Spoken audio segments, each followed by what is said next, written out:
In 1989, these two boys disappeared near Sydney. Then a man reported a strange odor under a bridge. It's a summer's day in the Australian village of Pheasant's Nest, and two teenage boys set off on an adventure. But by nightfall, they haven't returned. For weeks, the fate of Jaymie Egner and Matthew Kelly remains a mystery, until a man notices a strong smell coming from a nearby bridge. Back in December 1989, Jaymie and Matthew were just two ordinary 14-year-olds hanging out and attending classes at high school in Picton, a small town located some 50 miles southwest of Sydney in New South Wales. Jaymie was from the nearby community of Tahmoor, while Matthew lived just down the road in the town of Bargo. On December 18, 1989, both boys had lunch at a property belonging to Jaymie's family in Pheasant's Nest, another small community in the area. And afterwards, they announced that they were heading to Potholes, a local swimming spot. According to Jaymie's mother, Marilyn, they'd planned to meet up with a friend en route. However, Jaymie and Matthew never came home. By the next day, police had begun looking for the missing boys, and when they failed to turn up any leads, a full-scale operation was launched. With the help of the State Emergency Service, local firefighters, and the New South Wales Police Force Air Wing, the authorities began to comb the region looking for clues. Sadly, though, their efforts brought them no closer to finding out what had happened to Jaymie and Matthew. It was as if the boys had simply disappeared into thin air. And for 2 weeks, both families were left to wonder about what might have become of their beloved sons. Each night, Jaymie's father, Anthony Egner, went out searching for the missing boy, only to return home empty-handed. Then, on January 3, 1990, an officer with the Roads and Traffic Authority was visiting Pheasant's Nest Bridge, a structure located a little over a mile from the Egner's property.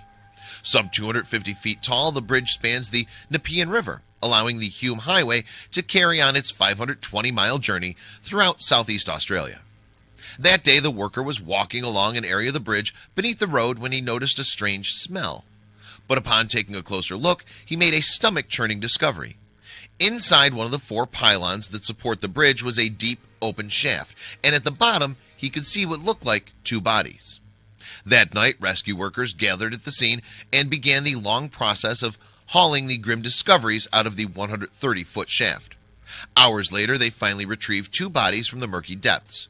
Although formal identification took some time due to the advanced stage of decomposition, the corpses were eventually confirmed as being those of the missing boys. For Jaymie's father, who'd always hoped the pair had simply run away, the development came as a shock. "We didn't expect to hear this," he told the Sydney Morning Herald in 1990.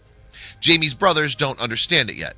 Jaymie's grandfather's in hospital and he's very upset now." As Jaymie and Matthew's families grieved, investigators tried to piece together a picture of what had happened on that fateful day. Apparently, when the bodies had been discovered, the worker had noticed that the hatch that usually covers the shaft was nowhere to be seen. So, had the boys simply stumbled and fallen to their deaths, a case of urban exploration gone wrong? It certainly didn't seem to be unheard of for local youngsters to explore bridges such as Pheasant's Nest. Everybody knows about it, explained the boys' friend, Philip Hendricks, in an interview with the Sydney Morning Herald. Furthermore, investigators noted that Jaymie and Matthew could have gained access to the bridge's interior through an opening nearby.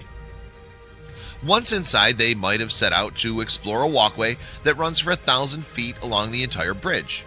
In fact, investigators found evidence that someone had made a makeshift torch in order to illuminate a path to the main electrical switch. But how could 2 teenagers have accidentally slipped down a hole that was little more than 3 feet wide, especially when the lights were on? And that wasn't the only odd thing about Jaymie and Matthew's deaths. According to some reports, Jaymie's shirt had been removed and left folded at the entrance to the hatch. Even stranger, a 10-foot piece of plastic conduit was reportedly discovered nestling on the boys' corpses. Apparently, someone would have needed to fold it in order for the object to pass through the opening. Furthermore, the Sydney Morning Herald reported that strange marks similar to fingernail scratches had been discovered at the scene. Had Jaymie and Matthew's deaths really been an accident then? Although homicide detective Jeff Hollis made a statement claiming that the incident was not being treated as suspicious, some disagreed. In fact, the worker who found the bodies spoke to the press about his doubts. "I believe that a third person may have been with them," he told the Sydney Morning Herald. "I just find it all a bit suspicious." Moreover, he pointed out that nobody had been able to locate the shaft's hatch, which allegedly required 4 men to move. Intriguingly, even other police investigators seemed to disagree with the official version of events. "I just can't understand how they fell down together," said Picton Sergeant Jim Reynolds. "I can't say it's not foul play. On the surface, there are a lot of inconsistencies in this case." With so many puzzling aspects to the case, some residents began to suspect that something sinister had happened to Jaymie and Matthew while they were innocently exploring the bridge. Had they stumbled across a drug deal and been murdered to ensure their silence? Moreover, Jaymie and Matthew were not the first teens to lose their lives in peculiar circumstances in the area. In fact, less than 2 years previously, Aaron Murphy and Glenn Vittagiato had been run over and killed near Tahmoor while lying on the Hume Highway, that same road that crosses the Pheasant's Nest Bridge. However, some locals have questioned why the teenagers, who were not drunk, would have chosen to lay down on the road. And even though the official cause of their deaths was listed as a traffic accident, some wondered whether the pair might have already been dead by the time that the truck came along. Could they have stumbled upon the same sinister activity as Jaymie and Matthew? Furthermore, Pheasant's Nest Bridge itself appears to have developed something of a reputation for bizarre incidents and deaths.